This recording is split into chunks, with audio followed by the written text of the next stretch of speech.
Bien, vamos a ver entonces el siguiente laboratorio, que para nosotros ya es el laboratorio número 10, o 11, perdón, experiencia número 11, caída libre. Nuestro objetivo va a ser verificar el cálculo de la aceleración de la gravedad analizando la caída libre de una esfera. Como habíamos visto en el laboratorio número 2, habíamos determinado la aceleración de la gravedad, ¿se acuerdan? Pero usando el péndulo. Aquí vamos a volver a calcular esa aceleración de la gravedad, pero ya por caída libre. ¿Cómo con una esfera? Vamos a hacer caer una esfera. Ustedes saben que si hacemos caer un objeto de una determinada altura, este va a tardar, es decir, va a desarrollarse todo esto en un determinado tiempo. Entonces nuestras variables de medición van a ser el tiempo y la altura. Entonces de esa manera vamos a calcular la gravedad, que debería ser ¿cuánto aproximadamente?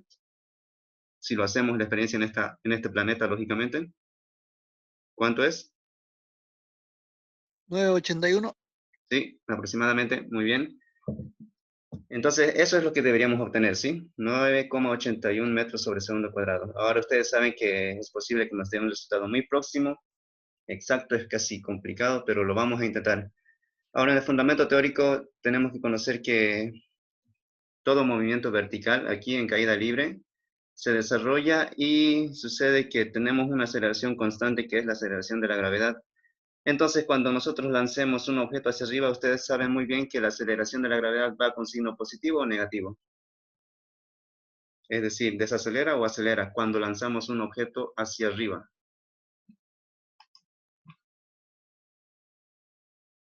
Lanzamos un objeto, imagínense que están lanzando ustedes en este momento una esfera hacia arriba. Obviamente le van a dar un impulso con una velocidad inicial. ¿Qué va a suceder? Se va a detener en algún momento, en alguna altura, en algún determinado tiempo. Entonces, ¿qué significa eso? Que la aceleración está haciendo que se desacelere el efecto de la gravedad. Eso por ser lanzado hacia arriba. Pero sucede de lo contrario si es que ustedes dejan caer un objeto de una determinada altura. ¿Qué sucede? Que este va ganando velocidad a cada distancia que va recorriendo en un determinado tiempo. Entonces, eso es lo que tenemos que tener muy claro, que la aceleración de la gravedad va hacia el centro de la Tierra. Por tanto, si nosotros lanzamos un objeto hacia arriba, lo desacelera. Pero es lo contrario, se acelera siempre y cuando el objeto vaya hacia el centro de la Tierra. Entonces, eso es lo que podemos medir nosotros, la distancia de corrida y el tiempo en el que se efectúa esa distancia recorrida. Entonces, lo que vamos a hacer es nosotros aplicar lo siguiente, las ecuaciones de MRV, para poder calcular esto, la gravedad, que es G en la superficie terrestre. Ustedes recuerdan que en los diferentes planetas tenemos diferentes aceleraciones de la gravedad. Depende mucho de eso, ¿cierto? En la Luna, ¿cuánto es su aceleración de la gravedad? Es mucho menor al de la Tierra, ¿cierto? Se ve en las películas que las personas están flotando. En el espacio igual, están flotando. ¿Debido a qué?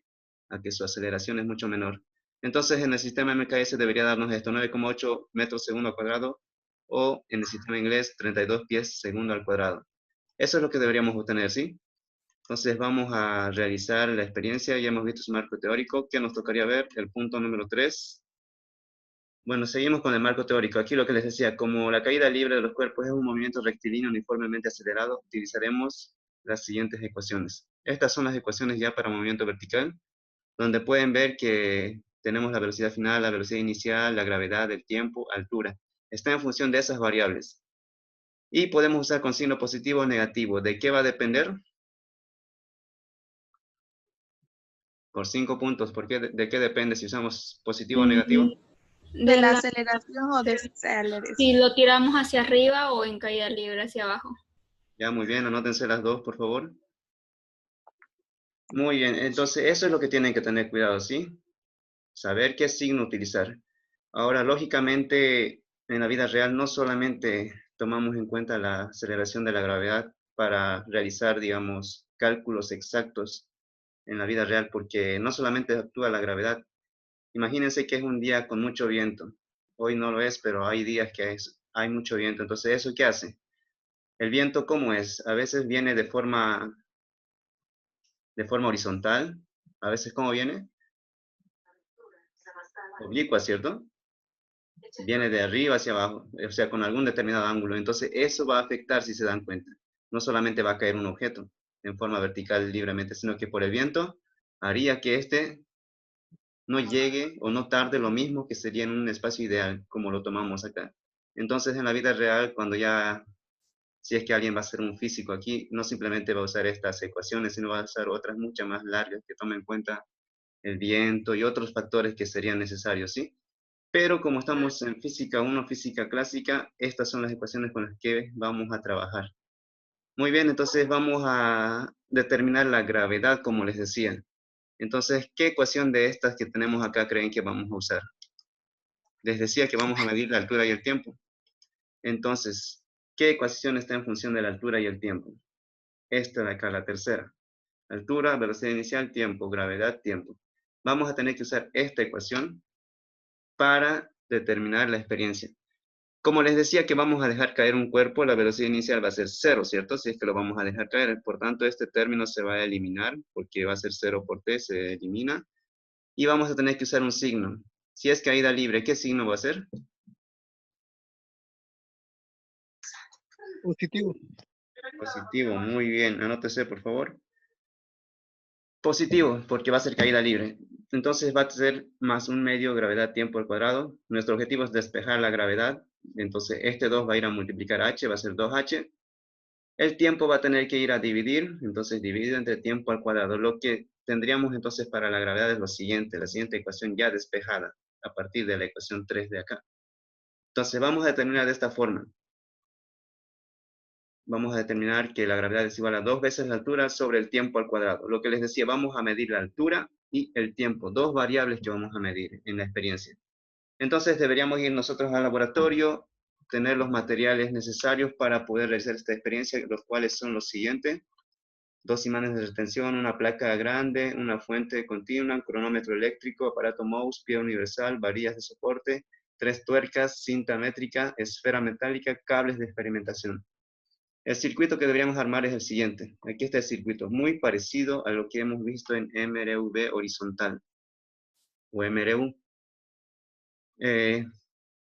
Por ejemplo, ¿cómo se llama este aparato de laboratorio? Alguien que conteste, que no haya participado, por favor. ¿Cómo se llama este aparato que le estoy remarcando acá? ¿Y para qué sirve?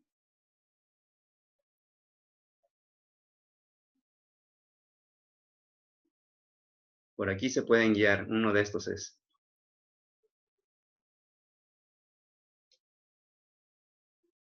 ¿Alguien? ¿Para qué sirve este aparato que está acá?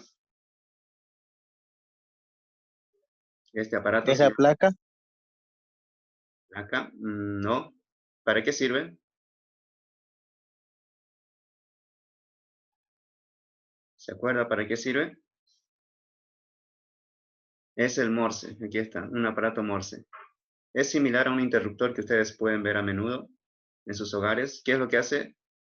En los interruptores hace cortar o permitir el paso de corriente, energía eléctrica. En este caso va a ser lo mismo.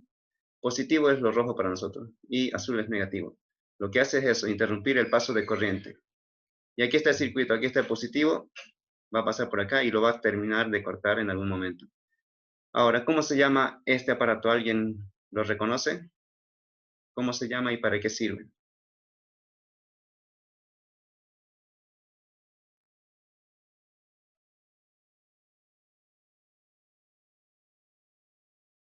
Se llama fuente. ¿Y para qué sirve? Para poder reducir el voltaje. Ustedes recuerden que en el laboratorio vamos a tener un voltaje de 220, lo normal, ¿cierto? Y sucede que no podemos trabajar, el cronómetro no trabaja con con esa intensidad de energía eléctrica. Vamos a tener que reducirlo a 12 voltios. Entonces eso es lo que hace esta fuente, reducir ese voltaje. Para que pueda funcionar también este aparato, ¿cómo se llama este aparato de acá? Similar a lo que habíamos visto en MRV.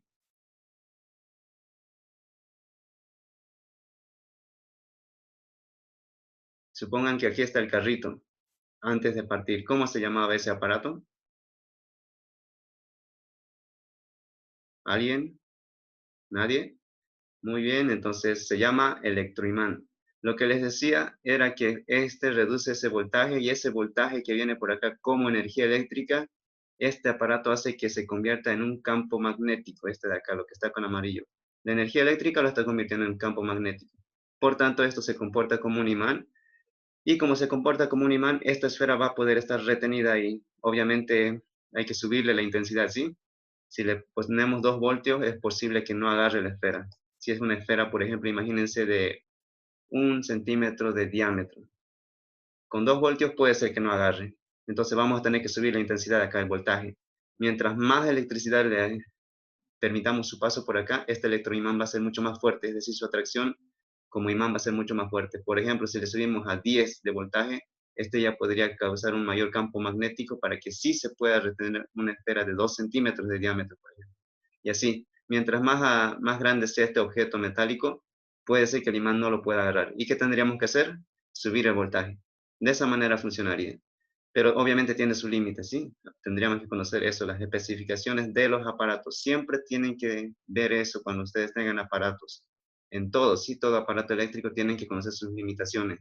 Tienen que leer siempre sus instrucciones, sus manuales para no tener problemas. Imagínense que si no puede llegar esto a más de 25 voltios y ustedes quieren subirle, puede ser que este aparato se queme. Entonces tienen que leer siempre sus instrucciones.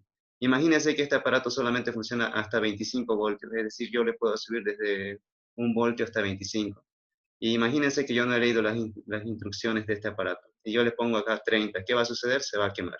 Entonces, esa es una recomendación muy importante, ¿sí? De aquí en adelante, cuando vayan a los laboratorios, siempre conozcan las limitaciones de los aparatos, eso para no causar daños. Muy bien, entonces, como pueden ver, esto va a ser un electroimán. ¿Qué es este aparato y para qué sirve? ¿Alguien, por favor?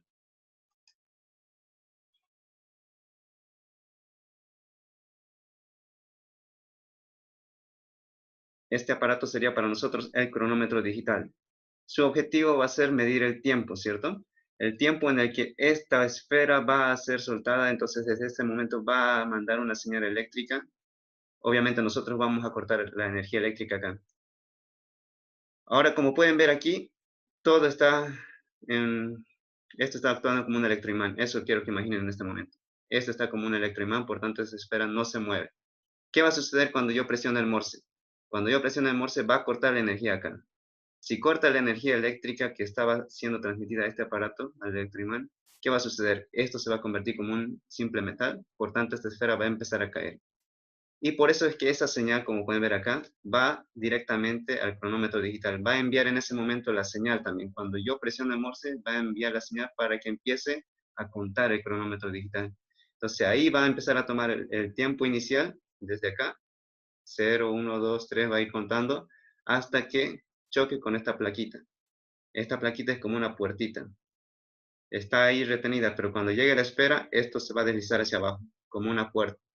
Entonces, en ese momento, cuando esto se desliza hacia abajo, va a mandar la señal eléctrica para que se detenga el cronómetro digital. Y entonces, de esa manera, vamos a tener el tiempo registrado. Como ya tenemos el tiempo, ¿qué nos faltaría medir? La altura. Esta altura es la que vamos a medir nosotros. En la experiencia, en el procedimiento, nos recomienda desde una altura de 0,5 metros. A partir de ahí, podríamos ir haciendo a 0,6, 0,7, hasta 1 metro, ¿sí?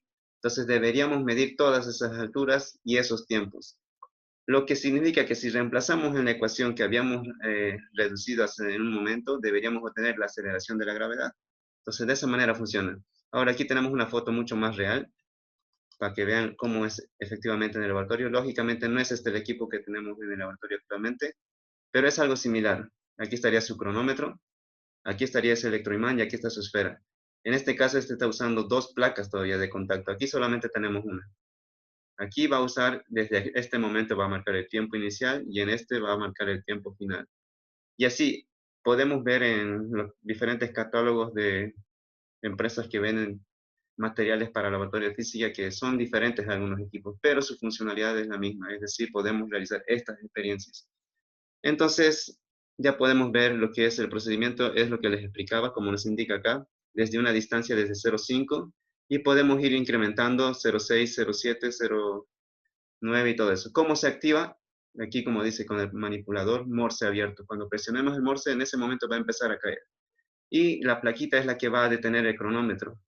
Entonces, de esa manera vamos a tener ya las medidas de H y T. H en metros y el tiempo en segundos. De esa manera vamos a poder calcular la gravedad, como les decía. Nuestro objetivo va a ser calcular unas 5 veces la gravedad, pero con diferentes alturas. y vamos a tener que sacar el promedio, como ya saben, y encontrar su rango de gravedad. Por tanto, vamos a tener la siguiente tablita, que ustedes ya muy bien la conocen.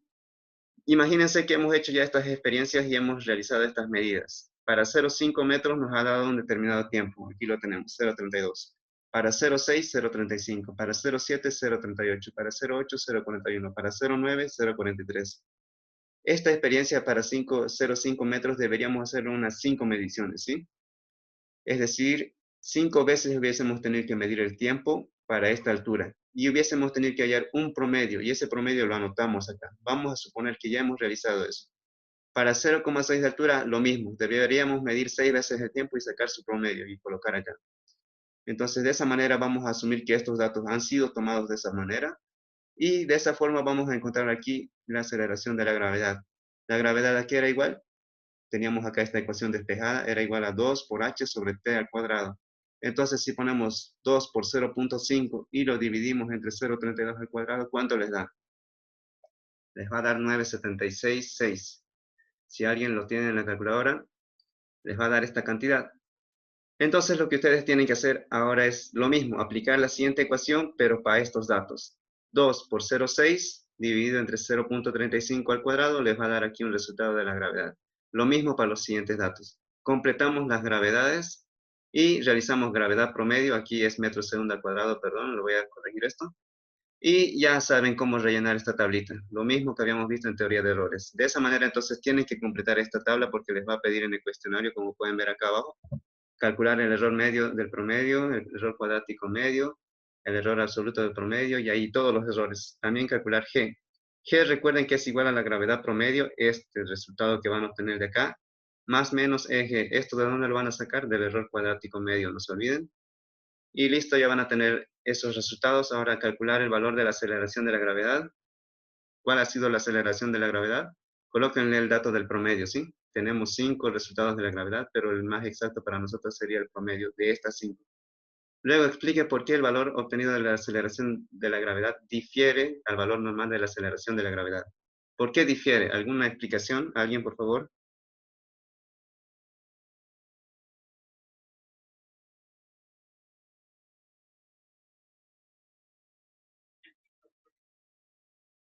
¿Por qué creen que difiere estos resultados con el verdadero 9,81? Bueno, en Santa Cruz es 9,8 o 9,79, si no me equivoco. ¿Por qué creen que difiere?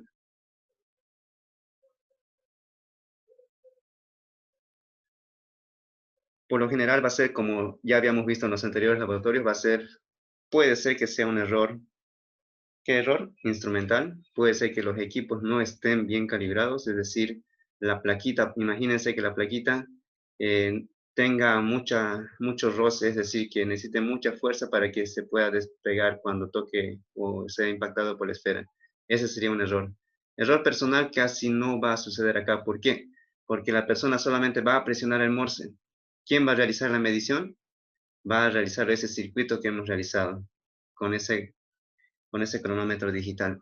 Entonces, casi ahí no se va a producir un error personal en la medida del tiempo, pero sí en la medida de la altura. En la medida de la altura, ¿qué lo vamos a hacer? Con un flexómetro. Entonces, puede ser que H no lo estén determinando bien. Imagínense aquí yo estoy poniendo a 0,5, pero puede ser que no sea 0,5, sino la verdadera medida puede ser que sea 0,51, 0,52. Tendríamos que verificar que estas medidas estén bien exactas. Entonces, para eso hay que tener mucha precisión al colocar esa altura, desde dónde va a ser lanzada la esfera hasta dónde va a ser el contacto con la placa receptora. Y bien, tiene que responder luego estas últimas dos preguntas para su cuestionario y ahí estaría entonces ya todo lo que vamos a ver en esta experiencia.